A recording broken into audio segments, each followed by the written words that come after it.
What's up, guys? Tim, Some Damn Fools ATV. Yeah, they're dirty. Just got back from Busco late last night. Cutting straight to the bullshit. I want this to be an informative video for you in case you swamp your bike. I'm gonna tell you what happened with the Can-Am. Took it under running under the snorkels. Hit the kill switch. Don't know if I got it in time or not. As soon as that happens, you need to back away. Get your buddy. Get him to get his phone. Look up. Check out a video. If not this one, anyone on YouTube. One that you trust. You need to distance yourself. Go shit your pants and shake it out, because it's going to happen anyway. Alright, so you killed the bike. Don't ever try to start the bike. Don't ever try to start the bike. Don't ever try to start the bike. You're going to make things 100 times worse. Turn the key off. You probably had it on when you died it, when you killed it. Put it in neutral. Tow it back to where your tools are at your truck, your campsite, whatever. Alright? First thing you want to do, drain the air box. Get the air filter out. If you got a little newer Honda, get that little chiclet looking air filter, that crankcase filter thing. Get that shit out. Drain the air box. Pull the cover. I don't care if you tighten, you had to seal it, to snorkel it, you swamped it. Tough shit. You're gonna have to refix it. Pull your air box lid. Pull your air filter out. Pull that little Honda guys, newer Honda guys, pull that little chiclet filter out. Get them all, set it to the side. All right, 12 o'clock the bike. Get all the water till it quits running out of the motor and out of the exhaust. Alright, set it back down. If you've got a belt driven bike, you need to get that belt box drained. On a Can-Am, it's right there. Can-Am's also got another drain right up in here and another one right up in here. One's the crankcase and one's the air box. Alright, so you want to have had it 12 o'clock, clear all the water out. Every drain, make sure it's all the way out. Water's all the way out. You want to come around and you want to check the oil. All right, want to see how bad that is. Skip that. Before you check the oil, take your spark plug out. Pull the boot off, take the spark plug out, turn the key on, spin the motor. Yes, you may have water in the oil in the motor, but you already did that and it was running for a second. So, you know, don't blame me, don't blame that. You did it. You drove it, eat it, own it, live it. Now fix it. All right, so where are we at? Okay, we had already 12 o'clock to bite. You come by and you check the oil. Here's what if you don't listen, you'll never get this result. This is swamped all the way full up to the top.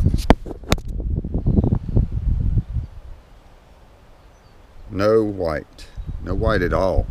Okay, that's what you want. That's a rare thing to get first results. So you've already got all the water out of the bike. You've took the spark plug out. You turn the key on. You spin it over. It's going to blow water out. Let it spit until it's done spitting. Put the spark plug back in. Put the spark plug boot back on. When you get back home, re-dielectric grease it.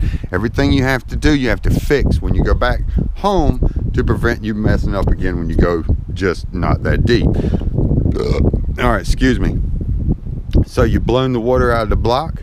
You've tipped and drained every bit of it. You pulled all your airbox and crankcase drains. Put your drains back on. Go ahead and get you an oil filter, 2 or 3 quarts of oil, whatever your bike calls for, and get 2 gallons of diesel fuel. You're going to need 3 people for this. Go ahead and drain the oil at this point. Drain the oil into a pan, not in a puddle, not in the dirt. Don't be a dick. Save the environment. So drain it into a pan. Go ahead and take your oil filter out. Leave the oil filter out. Do not touch that new filter. Do not touch that new oil. All right. Push the oil filter cover. It's got 3 bolts. Careful you don't strip anything going back in, cross-threading it, round shit off with the wrong tool, not on it correctly. You're in panic mode. Calm down. All right. That's the biggest. You can be your worst enemy. So you need a buddy holding the oil filter cover on. Take with the oil filter out. Wipe all that you can out. You know, proactively put the cover back on, line the bolts up, and have a buddy sit there and hold it. Have another buddy under the bike with his thumb in the drain. You don't want to keep putting that thing and draining it every time. Tighten it, drain it, tighten it, drain it. You cross thread it, you're going to mess up. Like I said, you're your worst enemy right now. Okay? So, have your buddy hold it. Have another buddy hold the fuel filter cover on, and you put 2 quarts in there. Turn the bike over. It'll start up. When it fires up, turn it off. All right. Then have your buddy drain that diesel into that container you have. Have your buddy take the oil filter cover off, wipe it out with a rag. Repeat until you see nothing but clear diesel in the motor.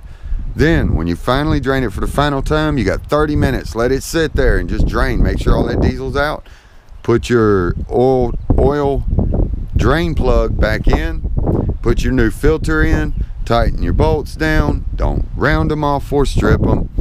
Put your 2 to 3 quarts back in your bike as your bike calls for. Your bike does not fire up immediately. Mat the gas and hold it until it runs. If it's full of water, if you can get to your carburetor, there's a Phillips head screw that'll drain that down. The bowl inside the carburetor may have what. If you don't have your shit together, like a gas tank vent ran correctly, you may have compromised that. This is to keep you from saving the motor and to get you back riding for the weekend. So hopefully this helped someone. If it did, make sure to comment that, hey man, it helped. Appreciate it. Y'all take care.